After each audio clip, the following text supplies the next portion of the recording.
Sveiki, esu Darevet Lazdynų gyvūnų ligoninės vadovė ir naujų šeimininkų klubo ekspertė Kristina Rulinaitė. Naujų šeimininkų klubas yra tokia bendruomenė, kuri vienyje tiek naujų augintinių šeimininkus, tiek įvairius ekspertus. Klubas yra sukurtas tam, kad suteikti jums kuo daugiau informacijos ir palengvinti pradžią tampant naujų šeimininkų. Kviečiame prisijungti ir rasti informacijos.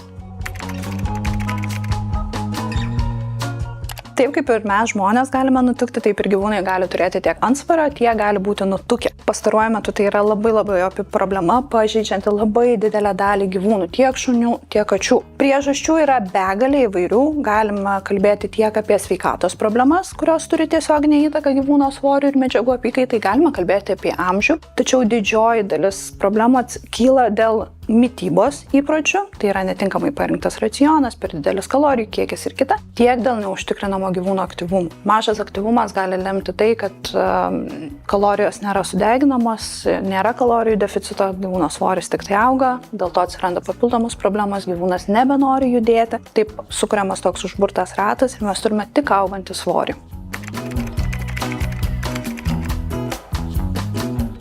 Jūs galite tai padaryti keliais būdais. Galite naudotis patvirtintomis, moksliškai patvirtintomis analoginėmis vizualinėmis skalėmis. Tai yra tokios skalės, kuriuose yra vizualiai nupiešti gyvūnai, tiek šunys, tiek katės, kaip atrodo kokio svorio kategorijos gyvūnai. Ten yra suskirstyti gyvūnų svoris nutukimas balais. Galite pabandyti paieškoti ir įvertinti savo gyvūną. Tačiau tiksliausią informaciją jums suteiktų visgi veterinarijos gydytojas, specialistai. Tai siūlyčiau kreiptis į veterinarijos gydytoją, kuris įvertins tiek svorį, tiek įmitimą, nustatys, ar jūsų gyvūnas yra nutukęs, jeigu nutukęs, kokių priemonių imtis, kad tai sumažintume.